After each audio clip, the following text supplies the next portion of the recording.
Hey, you guys. Um, Welcome to Wednesday's lesson. Today we're going to write introductions to our projects.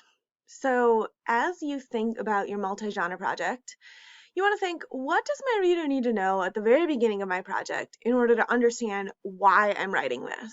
So, this is going to be in the form of a letter. It's going to be a Dear Reader letter. And this is an invitation into your brain and your thinking and your process. Why did you even make this project? What is it about? It's an introduction to your topic. And then it's a preview of what they'll see in your project overall. So which genres are they going to be looking at? Let's look at some examples. Here's Mr. Zaya's example, and I'm going to actually read part of this to you. Dear Reader, I hope this note finds you doing well. As I write this letter, in the middle of April 2020, in the middle of what at this point is a worldwide pandemic and almost worldwide shutdown of business as usual as a result of COVID-19, I find myself asking if my original idea to investigate teacher burnout is still worthwhile. Now that so many teachers and students are reconsidering what school even means to them in the first place, does this question of what makes teachers stay in the profession and what makes them leave have the same relevance? I think so. All of us in the education world, both teachers and students alike, have had to radically revise the ways we approach teaching and learning alike. But the things at the heart of teaching and learning remain: relationships, interaction, passion for the subject matter, and for students and teachers in the English classroom, the need for poems, stories, and essays that nourish us remains greater than ever. I am convinced that good writing and good teaching always risks something. That is, the writer and the teacher must make themselves vulnerable to the readers, must disclose and meditate on something that actually matters to them. This does not mean the classroom or the essay is a confessional or a therapist couch. But it does mean that if we want our readers and students to genuinely respond on more than just a cognitive level, we need to do some more than cognitive work ourselves, plumb the depths of our souls, so to speak, or whatever terms you have for that. In addition, as an English teacher, I'm trying my darndest to get my students to do authentic research. That is, to cast the net of their questions beyond just themselves and their own lives, to be genuinely curious and interested in a topic and learn about what others, authorities on the subject, have to say about it. So, with these two poles in mind, plumbing the depths of my own soul and casting a wide net to learn more about the topic in the world, let me give an introduction to what you have before in this essay. The personal first. I taught here at Cristo Rey for 7 years, from 2009 to 2016, and then, when my wife and I moved from Minneapolis to Chicago after getting married in fall of 2016, I left the classroom, took a job in marketing. At the time of taking that new job, I really did feel a sense of burnout on teaching.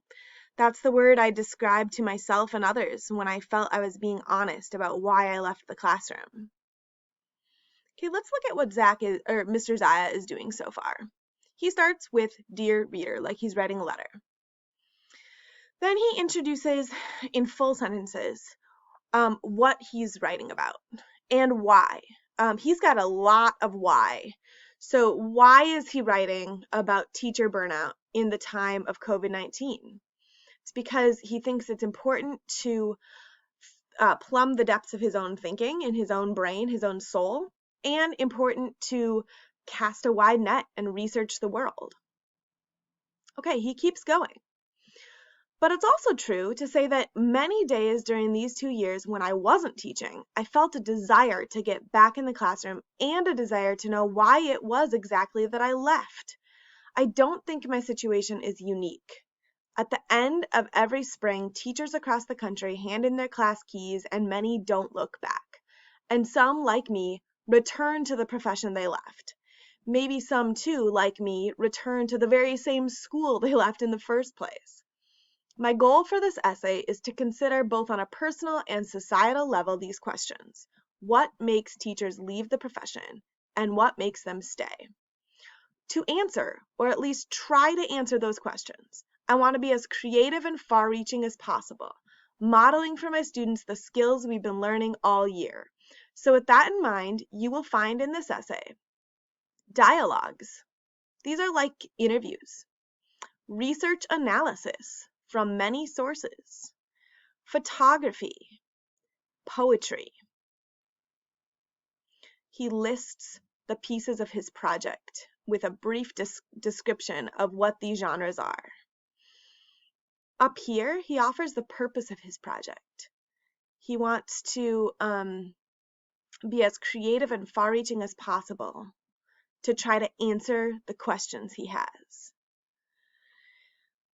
Okay, just like my students, I will also include at the end of this essay a few endnotes on my process for creating some of the pieces and how I feel they connect to each other. In other words, how do these different genres cohere or make sense together? At the very end, he signs his letter with his name, Zach. Let's look at a couple more examples. This is from Miss Sitzer. Again, dear reader. What is she writing about and why? She's writing about community.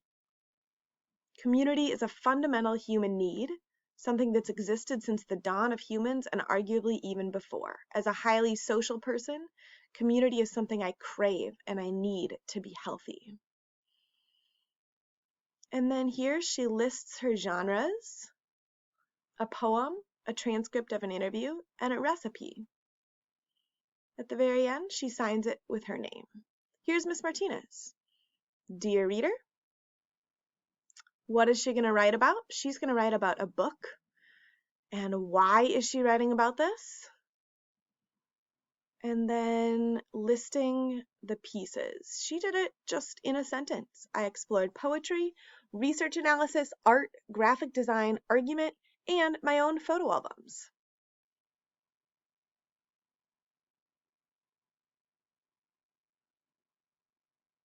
The purpose of her project, and signing her name. So here are the requirements for a Dear Reader letter. Start like you would writing a letter, Dear Reader. Then say what you decided to write about, your topic, and why you decided on that topic. Why does it matter to you? What's significant about it? Then list your pieces with a brief description, and offer the purpose of the collection. Are you trying to make an argument for something? Are you sharing a story? Are you informing your readers about something specific? Or maybe you're doing all of those. And then sign or type your name at the end like a real letter. It can be as long as you want it to be or as short as you want it to be. Most of the ones we just looked at are about a page. Now it's my turn to write my Dear Reader letter, and I'm going to do that right now.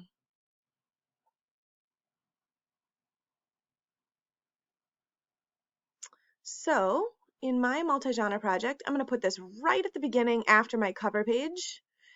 And I've been doing everything in a table, so I'm going to open up a table right here. And I'm just going to start writing. Dear Reader. Okay, so I wrote my Dear Reader letter, and I'm going to read it now. Here it is. Dear Reader. When I first started this project, I, like nearly everyone in the world, was consumed with the onset of the global pandemic. COVID-19, a novel coronavirus, has flooded the news, our communities, and our lives as we clamp down in our homes and wait anxiously for an unknown future. To manage my own nearly out of control anxiety, I turned to writing. I couldn't help it. The need to get my fears out of my brain and body was impulsive. The need to record this unbelievable experience was palpable. So why am I writing this? It's for my own self. Like, I need to express what I'm feeling, okay? Then, one of my colleagues shared with me a daily podcast by some English teachers, Kelly Gallagher and Penny Kittle, who recommended leading students in their own writing during this historic moment. And so I kept writing alongside my students, trying to make sense of a new, unexplainable world. Then author and podcaster Cheryl Strayed interviewed one of my favorite authors, George Saunders, who also talked about the need for writing through historic times. So the other reason I'm writing this is because I think it's important to keep a record of what is going on in the world right now. I came to believe that our own personal record keeping during this time would be personally, societally, and historically significant.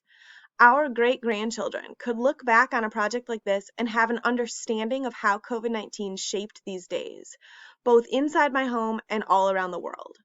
In order to accomplish this, the scope of my writing needed to be broad, so I've included many genres here. Okay, now I'm going to give you an overview of my genres. A news article describing how young people are bringing hope to my neighborhood virtually. Excerpts from my own diary, which record my psychological and emotional journey through this. A free verse poem exploring the layers of change we're experiencing, the immediate personal changes as well as the global seismic changes. And an analysis piece incorporating some of the research and reading I've been doing in order to better understand this virus and its implications for humanity. Reader, if you're reading now in 2020, I hope this project gives you comfort. I hope it can help you explore and articulate your own experience of this pandemic. Readers of the future, I hope you read this in order to understand how and why the world is the way it is, for I believe this pandemic will shape nearly everything going forward.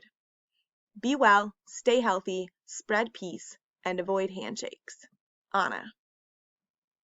Now, students, go write your own Dear Reader letter. Include a Dear Reader intro, then say what you're writing about and why you're writing. List the pieces you'll include with a brief description. I'm going to say the pieces or genres. And then offer the purpose of the collection. Share if you're making an argument, if you're sharing a story, if you're informing your readers about something specific. Why are you writing? And then sign off. Okay, be well. Goodbye.